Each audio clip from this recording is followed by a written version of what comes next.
Alright, in this video I'm going to go over how to analyze motion graphs with you, specifically how to look at and analyze a position time graph with the slope, and how to analyze a graph by finding the area underneath the curve. So I guess let's start off with analyzing the slope of a graph. So I'm going to make a graph that looks like this. That's close enough to what I want.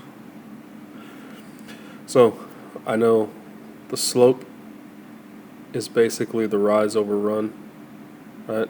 Delta y over delta x. So in this case, my slope is 1, 2, 3, 4, 5, 6 meters, because this is meters on this axis, and it happened in 4 seconds, because this is seconds on this axis. So 6 over 4, and my slope here is 3 over 2, so 1.5. So that's the numerical value for finding the slope. What the slope actually means, though, we can find, even without knowing what the numbers are, we can figure out what the slope will mean by looking at the units. So in this case, that's meters and that's seconds. So I put, if it's y over x, my y value is meters, my x value is seconds, so I know that I get units of meters per second. So the slope of a position time graph, my y units over my x units, gives me meters per second, which I know is velocity. It works for anything. If you had a graph of,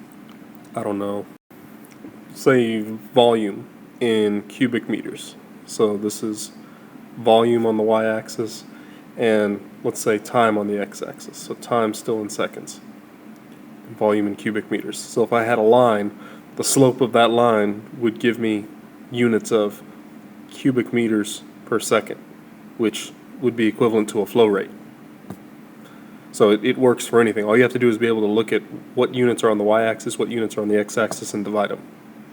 Alright, something a little more complicated is reading the area underneath the curve. It's really not that much different, but it's not something you're used to thinking about. So let's say I have a velocity time graph that looks like this. So this is something traveling at a constant velocity for some time period. So let's say this is velocity, this is in meters per second, right? That's my units. And my time over here is in seconds. It's an ugly ass, whatever. Okay, so let's say this was 2 meters per second, so there's 1 and there's 2, and each one of these represents a second, so it's 1, 2, 3, that's 6 seconds. So the area underneath the curve is the area that's bound between the line that you had and 0. So in this case, that's all this area right here. This area right here is what's between our line and 0. So we want to figure out what all that area is. And, area, this is just geometry. It's base times height, right? So in this case, the base is 6 and the height is 2. So that's 12. So there's our number value. Now to figure out the units and figure out what this number actually means, just plug in the units. So our units on the base are seconds, and our units on the height are meters per second. Seconds times meters per second, the seconds are going to cancel out, and I'm left with meters. So my units are meters. So that tells you that the area underneath the curve, 12 meters, that tells you how far the object went because of that velocity. So let's look at it another way. Remember this. This is a velocity time graph, 6 seconds going 2 meters per second. Alright, so I'm going to draw it on here so you can watch both of these. So here's our original graph of something going 2 meters per second. Right, this is meters per second for 6 seconds.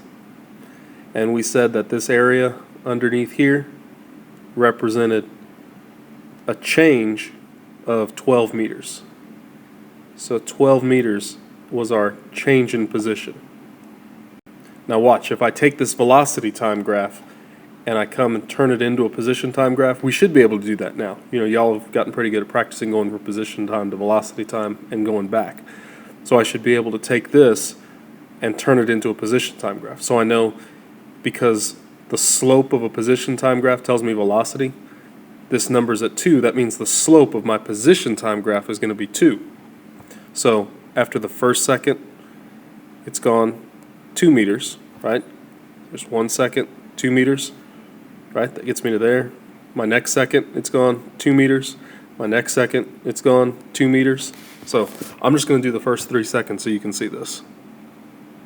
There's a position time graph, okay? There's 6 meters, right? Because there's 3 meters. So look at this. In 3 seconds, I've gone 6 meters. So in 6 seconds, I will have gone how many meters? It'll be somewhere up here, and it should be 12 meters. Hey, look at that. 12 meters, 12 meters. Same thing. The area underneath the curve over here, this area, is going to tell you how much change in position you had over here. It tells you what delta x is. So when you find the slope of this graph will tell you where to graph here. So this slope is 2, right? That tells you where to graph it over here. Over here, the area underneath the curve moves you back over here by telling you the change in position. So slopes are moving us forward from position to velocity, and this area underneath the curve here is moving us backwards by telling us the change in the previous one. All right, so let's do one more real quick. Let's say, I don't know, like here to, that's 2, 4, 6, like that. Okay, so this is 6 seconds and 3 meters. So I want to find the slope so I can get to my velocity time graph. So the slope, that's 3 meters over 6 seconds, gives me a half a meter per second. So that means my velocity time graph would be right there, because that's 1. So for 6 seconds, I would draw it like that. All right, so now let's look at how far my position changed. So I want to find the area over here. So my area is going to be all this that's bound under this line right here. So that's base times height. So that's 6 seconds times a half a meter per second. 6 times a half, that equals 3 seconds, cancel out, meters. So 3 meters is my change in position. So now let's go back over here and see, check it. If I traveled for 6 seconds, I started at 0 meters, looks like a 6, 0 meters, and I ended up at 3 meters. My change in position was from here to here, which is the same thing I calculated over here. This graphical analysis stuff is powerful stuff. You can use this. We're going to be using this all the time this year to solve different things. All you have to remember is keep straight what units are on the y-axis and what units are on the x-axis, and it's just a matter of plugging it in.